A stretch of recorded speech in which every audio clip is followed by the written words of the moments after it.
Hello fellow viewers and onlookers, and welcome to the stand analysis. This is the series where I get a stand from YBA and analyze them to see how well they compare to the average stand in YBA. Now for today I'll be analyzing d4c and d4c Love Train, both stands coming from part 7 Skill Ball Run, with both having tremendous power and abilities that can rival even the best of stands. Let's see how good this stand really is. And on that note, let's go right into the showcase.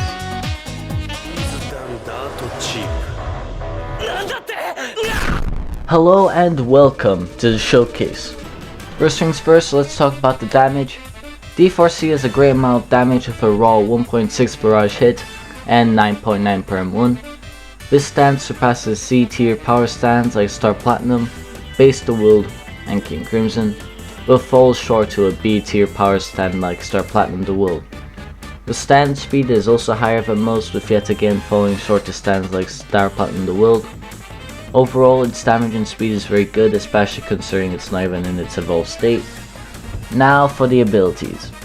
Let's begin with Pocket Revolver. The only ability that doesn't require the stand, nor is part of d4c's main ability. Pocket Revolver, like the World AU, makes the character pull out a revolver, which shoots one bullet that can block break. This is a good ranged move that can be good for keeping distance and extending combos. The next abilities are Dimension Hop, Dimension Clones, and Dimensional Victim Clone. These abilities are all tied to d4c's ability of Dimension Hopping, so similarly to what I did for Y Album, I'll just explain all the abilities right now for time. Dimension Hop makes it so that you enter your own pocket dimension, where only you and other d4cs can enter. Side note, you can also bring other people, as long as they are under the American flag. Dimension Clones are clones of yourself that you create by using the flag to summon them. How strong and how many depend on the amount you upgrade. And finally, Dimensional Victim Clone is a clone of your opponent that will chase the chosen target and explode once made impact. These clones can also be killed. With all of d4c out of the way, let's take a look at Love Train. Now to get Love Train, you'll need to use the Hearts of the Saints Corpse on d4c with max worthiness, and boom, you have Love Train.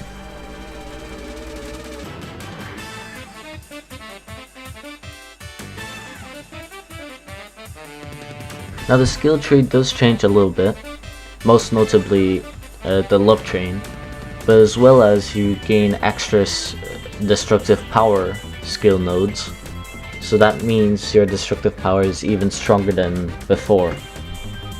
Now the most notable change of d4c is that its destructive power changed from a 1.6 to a 1.9, which is the strongest destructive power in game currently and what makes d4c the strongest stand in the game. Now for the finale, Love Train. Love Train is an ability that creates a pillar of light surrounding you, and it makes it so that whatever attack hits you will be redirected back to that person. A fully maxed out Love Train will last up to 10 seconds, however you will take damage and time stop. This is one of the most overpowered abilities in YBA, as it essentially means that you can do free damage to the other person without consequences. Now that we are done with the showcase, let's go on to the analysis. Welcome to the analysis. If you're new to this series, basically I judge a stand by these 3 main points: power, abilities, and potential. I'll be ranking each point using 5 letters: E, D, C, B, and A. E is a 2 and A is a 10. At the end, everything will add up to a score out of 30, so let's start with power. When it comes to power, d4c in its base has a destructive power of 1.6. And since it doesn't have any durability, I can put in either in B or C tier. Since an A is around 1.8 and 1.9, and the C is around 1.4 and 1.5, I guess the power is a B tier. For abilities, d4c has a lot to work with. Dimensional Hop allows it to dodge time stops.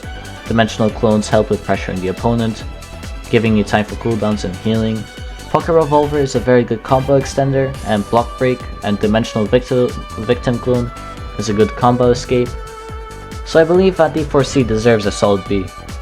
As yes, its moves are very good, but none of the abilities are outstanding like Time Stop or Time Erase or Love Train.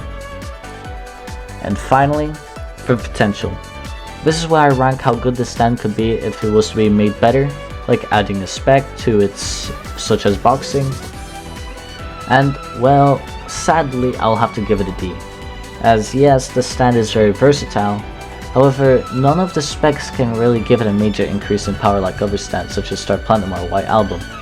Like for White Album example, boxing and its durability just make it unstoppable, and the extra moves just help it so much. And with Star Platinum, the amount of combos you can do with like boxing, there's even an infinite combo or a one-shot combo. So the only reason I believe it can be a D and not an E is because of its high destructive power, which boxing can help it rival higher destructive powers like KCR's 1.8 for example. Anyways, in the end, d4c base, by the way, is a solid 22 out of 30 when we add up the total. And now for Love Train. When it comes to power, it's an A, no doubt, considering its destructive power is the highest we've seen in the game so far, so I don't think I'll have to say anything else. For abilities, it gets bumped up from a B to an A, and this isn't only because of the Love Train ability, well, kinda yes, but the main reason is because with Love Train, it practically counters every single ability in the game. With Love Train being able to counter everything, and even if someone was to stop time, you can hop into your dimension and avoid the time stop. Therefore, I believe it's deserving in A. For potential, I don't think anything has really changed apart from d4c being stronger and having a counter, so I'm gonna leave it at a D, but I could bump it to a C depending on how I feel or how you feel in the comments.